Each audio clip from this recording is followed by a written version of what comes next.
Nice Alice was smiley. She'd shaken hands with the teacher who greeted them at the train station, even though the teacher had sweaty palms and smelled faintly of boiled ham. Nice Alice tried not to worry about whether all the other students would already know one another. And when the worries did creep into her brain to moulder there, she tried not to upset Gran by talking about them. It was hard work being Nice Alice, but somehow she'd managed it. When Gran had packed her creaking trunk with endless new uniform items, announcing there was no space left for her precious animal encyclopedias, she'd not said a word.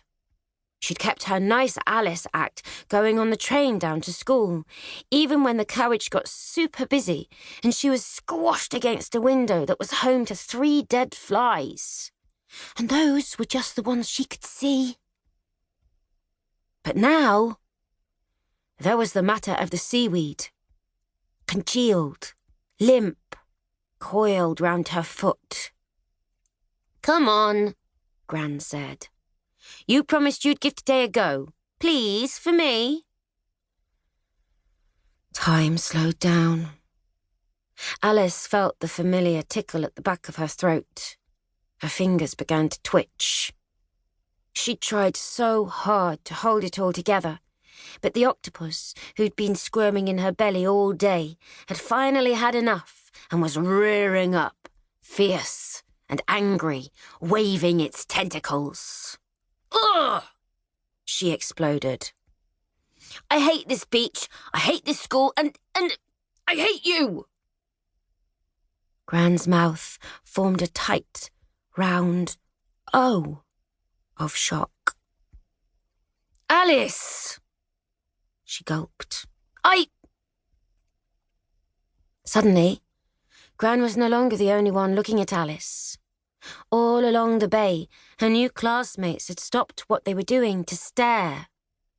Conversations halted. 100 pairs of eyes gawked. "I'm sorry," Gran said. "I just wanted—" But Alice didn't hear the rest. Her lip wobbled, and she blinked very hard and very fast. All her worst nightmares were coming true. She'd known all along that Pebblewood School wouldn't be the fresh start Gran had promised. She should never have let Gran talk her into coming today. Alice had to get away. But where? Everywhere she looked, families were goggling at her from their picnic blankets and inflatables. The waves smashed behind her, and her nose filled with the stench of salt. Overhead, seagulls wheeled in dizzying circles up and up and up. Her eyes fixed on the towering black cliffs and the steep stone steps that led to the school. Surely Gran wouldn't try to follow her all the way back up there. Alice opened her mouth to say something, anything. But words lodged in her throat like lumps of gristle, so instead she turned on her heel and ran. Welcome day. More like disaster day. Her cheeks burned with fury, shame, and embarrassment.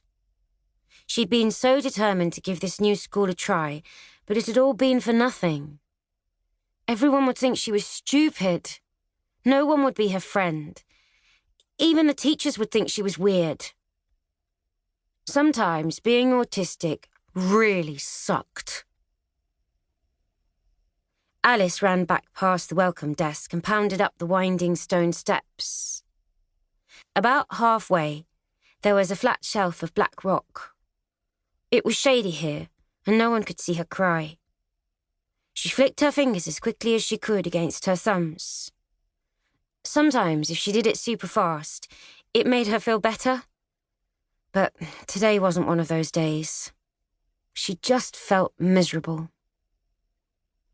Alice sat and watched as the other kids and their families went back to enjoying the sunshine. One family darted in and out of the crashing waves, hooting with laughter as the sea yanked their legs from under them. Another boy and 2 younger girls with the same podgy cheeks and chestnut brown hair dug a giant hole, sand flying in all directions.